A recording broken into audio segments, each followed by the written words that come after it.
विराजमान झाला। आठही बाजूनी प्रशांत प्रशस्त मंदिर आणि मध्यांती विराजमान झालेला गड, गडाजवळचा गड, गड शिवनेरी। आल्या आल्या आल्या मा जिजाऊ शिवनेरीवर आल्या। शिवनेरी गडाचे गडकरी सिद्धोजी विश्वासराव आणि त्यांच्या पत्नी लक्ष्मीबाई या दोघांच्या सहवासात जिजाऊ राहत आहेत। दिवसामागून दिवस जात होते, गडात खालच्या वाईट वाईट बातम्यावर येत होत्या। जिजाऊंनी उठावं, त्या शिवनेरी किल्ल्यावरती शिवाई देवीचं मंदिर आहे, त्या मंदिरामध्ये जावं आणि त्या शिवाई देवीची पूजा करावी। अगं बये, या मातीने कधीपर्यंत अन्याय अत्याचार सहन करायचे? रक्त सांडावं आम्ही, या शाह्या चालवाव्या आम्ही, आणि राज्य आदिलशाहच, राज्य निजामशाहच, राज्य मोगलशाहच नाही आई नाही। या मातीवर, या मातीतल्या मावळ्याचं स्वराज्य आलं पाहिजे आई। जिजाऊ पूजेला बसल्या, आरती घेणार तोच आई ग, आई आई वाचवा वाचवा, हा यवन मला उचलून नेत, माझ्यावर अन्याय करतो, वाचवा। जिजाऊ तटकन जागेवरून उठल्या, दिंडी दरवाजाकडे धावत धावत निघाल्या। लक्ष्मीबाईंनी पाहिलं, जिजाऊ काही ऐकत नाही, धावत धावत आल्या आणि आडवा हात लावला। कुठे जाता सा वहिंसा, कुठे जाता? जाऊ द्या ग, जाऊ दे। कोवळ्या लेकराच्या आबरूवर कोण्यातरी यवनाने हात टाकला, मी जर गेले नाही तिची आबरू वेशीला टांगली जाईल ग बाई, मला जाऊ दे। लक्ष्मीबाई म्हणतात, कोणाकोणाची आबरू वाचवणार तुम्ही?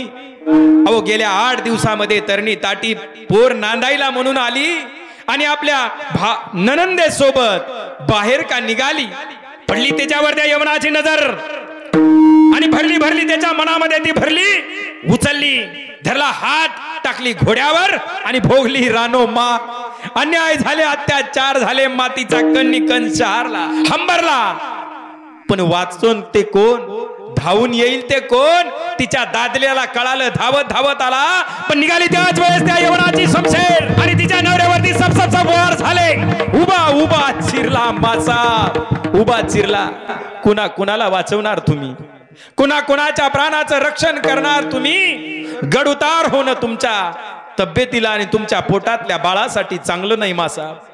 मासाहेबांनी निमूटपणे सर्व ऐकून घेतलं। आम्ही स्वतःला पुणे परगण्याची राणी म्हणून घ्यावं आणि या गोर गरीब रयतेचे दुःख यातना आम्हाला दिसून सुद्धा आम्ही सर्व निमूटपणे पाहत राहावं। कसलं हे कम नशिबी राणी पण आमच्या नशिबी आलं का?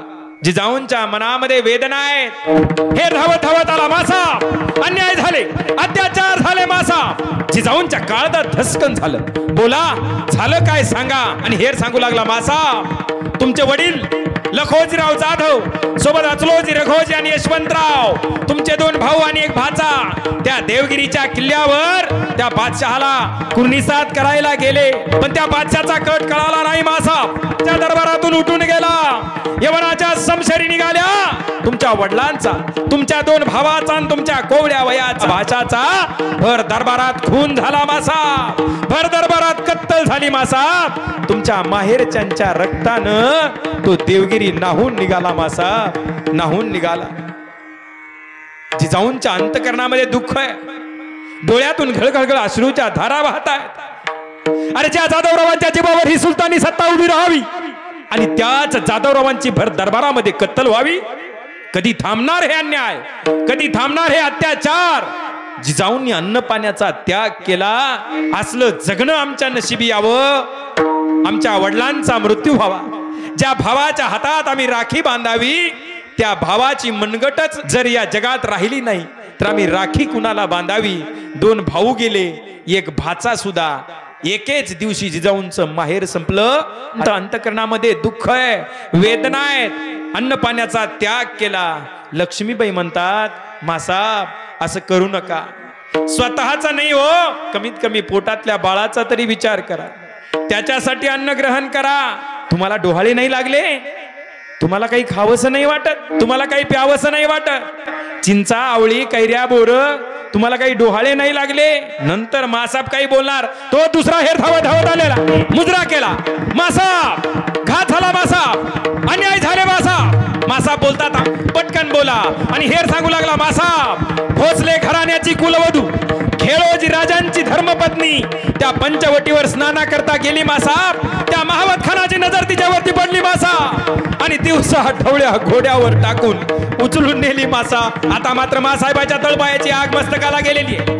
मासाहेब ताडकन उभ्या राहिल्या आणि सरळ गेल्या त्या शिवाई देवीच्या मंदिरामध्ये आणि देवीला गारानं मानलं, हे अंबिके रणचंडिके वरदायिनी वरदान दे, उन्मत्त ही सिंहासने चिरफाडण्या मज पुत्र दे. अगं आई, माझ्या उदरामध्ये असा पुत्र घाल जो या अन्याय अत्याचाराला संपुष्टात आणेल. आणि जिजाऊ बोलतात, लक्ष्मीबाई तुम्ही म्हणता ना तुम्हाला डोहाळे कशाचे लागले लागले लागले लागले मला डोहाळे ऐका. मला वाटतं जिरीटोप परिधान करावा, या अंगामध्ये चिलखत घालावं, लखलखती शमशेर म्यान करावी, घोड्यावरती स्वार व्हावं, टाच मांडून मान ठोकावी त्या वाघावर आणि आया बहिणींच्या अब्रूवर हात टाकणारांची धड शिर कलम करावी, त्यांची कत्तल करावी. जिजाऊ मासाहेबांनी त्या देवीच्या समोर नतमस्तक झाल्या आणि गारानं मांडलं, अगं बये कधीपर्यंत सहन करायचं, माझ्या उदरामध्ये असा पुत्र घाल जो या अन्याय अत्याचाराला संपुष्टात आणेल, जो या रयतेचं गोरगरीब जनतेचं शेतकऱ्याचं स्वराज्य निर्माण करेल. साळीमारी गोळीवारची पिताबळी मार मागचा बा कुमार लोहार सुतार मुसलमान मराठा 18 पगड जातीचं 12 बलुते दाराचं स्वराज्य निर्माण करेल. ए बये हा अन्याय सहन होत नाही, हा अत्याचार सहन होत नाही, हे जुलूम सहन होत नाही. जुलूम हाहाकार मातला धावून तू ये, जुलूम हाहाकार मातला धावून तू ये. जागी होई धाव ग शिवाई, जागाई धाव शिवाई, जागाई धाव शिवाई, जागाई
ती देवी प्रसन्न झाली आणि तो दिवस उजाडला.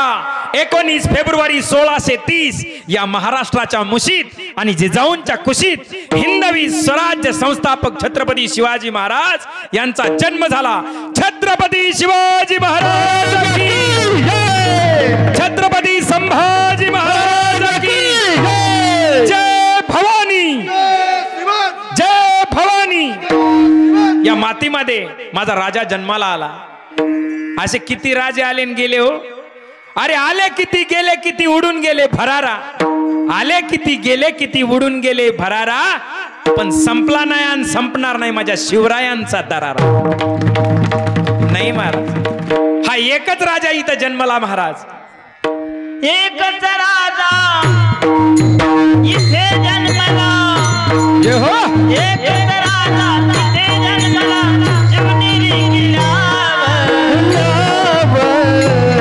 माझ्या राजाचं नाव गाजतंय गडगड्याच्या दगडावर माझ्या देवाचं नाव गाजतंय गडगड्याच्या दगडावर माझ्या देवाचं नाव गाजतंय गडगड्याच्या दगडावर माझ्या राजाचं नाव गाजतंय गडकिल्ल्याच्या दगडावर माझ्या देवाचं नाव गाजतंय गडकिल्ल्याच्या दगडावर सुंदर स्वराज निर्माण केले तलवारीच्या द्वारे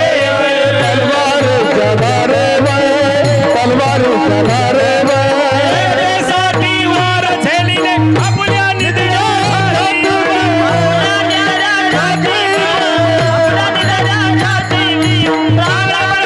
दडले मावळे सत्य राजावर